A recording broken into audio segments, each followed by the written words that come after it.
Dylan, congrats on The Thing with Feathers. I really enjoyed the film.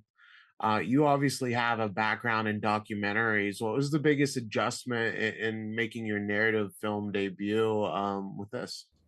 I mean, they're obviously very different mediums. In the past, I've made music documentaries, but for the last 10 years, I've been working on this film and another film, and it didn't feel like a huge jump because I also make commercials, but it was, there is a lot of differences. In a documentary, you're watching people and waiting for the story to unfold, or you might go in with an idea of what you think the story is, but it changes over time. It changes in the edit. And with this, it was an adaptation of a book that I really loved. And, you go in, you have a vision of the film in your head that is the thing that you want to achieve, and you bring on the collaborators to help you achieve that. And, there are some similarities in that the film does continue to change. There's that thing people say, films are written three times: once when you write them, once when you film them, and once when you edit. And that was true in that film. So that was a continuation of, the stuff that I've done in documentary. But I think more than anything, it was just that this is a narrative that existed before, and I was trusted with it by the author of the book to kind of translate it into a film. And there's sort of a lot of pressure that comes with that. But Max, who wrote the book, was a great supporter of the project, and was available whenever I needed him to look at what I was doing. But yeah, I mean, they are, film and documentary are two very different things, but they're skills that I could transfer from the other, and other stuff that I was learning for the first time. The pressure of making a film in 6 weeks. You think about it for years and years, and then suddenly you're on set and you've got 6 weeks to kind of achieve this thing that you've been thinking about. And that's very different to documentary, because documentary can, it's not a finite amount of time. It goes on as long as the story needs to. Yeah, and I thought this was a really impressive debut by you as well. And it's rare to see a film that treats grief not as like an obstacle to overcome, but something to accept and live with. What did you find most interesting about expressing that throughout the film? Because I thought you handled the that subject matter really great. Thank you.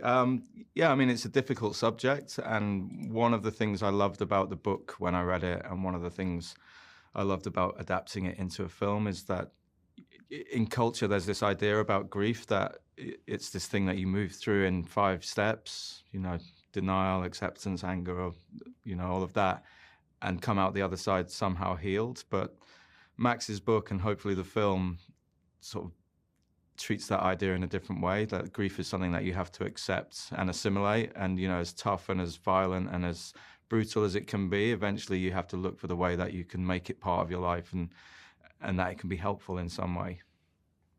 I wanted to ask you about the film's aspect ratio. It's like a 4:3 aspect ratio. It really allows for the viewer to really see the expressions of Benedict. He's very expressive as an actor. Can you speak to just using that to your advantage as a filmmaker, and why you chose that?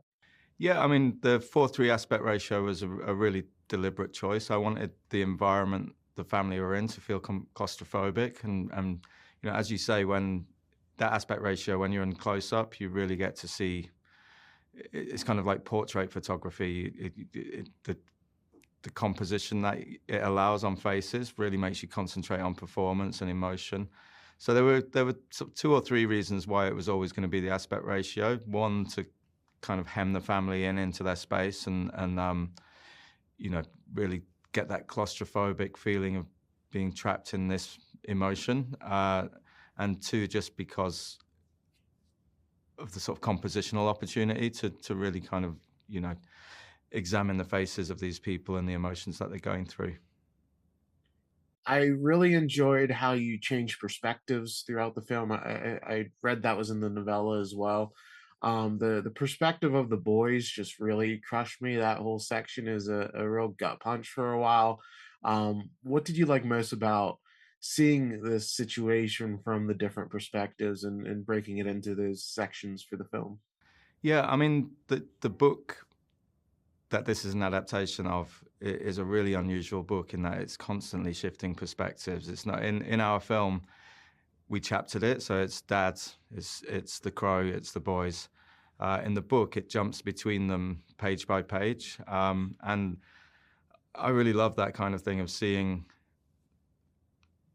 a period in people's lives from those different perspectives. And with the boys one, in my original script, you heard from the boys at the front of the film, and when we got into the edit, we actually changed that, and it became very apparent that if midway through the film we completely, because we've been through some fairly like harrowing stuff with Dad, and we've been very much in his world, and to the sort of exclusion of the boys, to suddenly flip halfway through the film and see what these events that we've witnessed in a very kind of selfish way with Dad look like to the boys, suddenly opened it out emotionally and gave you a brand new perspective on what's going on for this family. And I think the boys are so great in the film that at that point when we shift to their perspective, it is an emotional gut punch. It is kind of, oh wow, this is what these two little guys have been going through. And I think structurally it really, really kind of opened the film out at that point.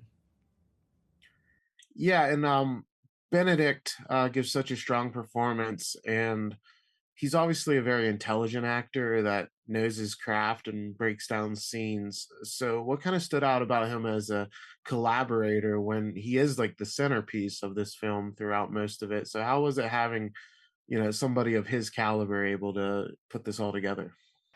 It was amazing and it was daunting because obviously this is my first film directing drama, and I didn't expect to get an actor of his caliber.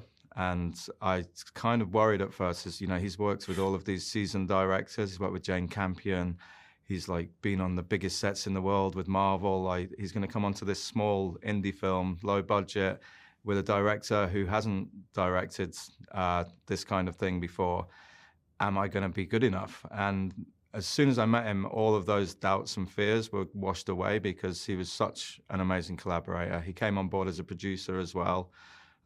For weeks before we filmed, I would go to his house and we'd sit and we'd talk about the film, or we'd talk about things that weren't related to the film. We just became friends over a few weeks. And by the time we got to set, it was just a really good working relationship already. We were on the same page. And the things that surprised me was just how mesmerizing it was. I think in the first couple of days, I would watch him acting and I would forget to call cut because I was just enjoying the performance. So I'd be like, the scene would go on much longer than it needed to because I forgot I was directing. It's like, but then I was also surprised just how far he would go and how egoless some of it is. And just, he went to some pretty raw and deep and emotional places. And, that was just a dream to watch and a dream to kind of be part of crafting that performance. My last question for you: you got really great performances out of the two boys as well. How was it working with two young kids? I read something that they called you Weak Man or something on the set. What is that all about? How does that happen? Um, so Richard and Henry had never acted before. When we did the casting, we cast wide. We saw hundreds of little boys, and some of them had acted before or went to drama classes, but Richard and Henry were just kind of raw and sort of unaffected by having learned things in acting classes that might make them play it a certain way. They just were who they were, and that's what I loved about them.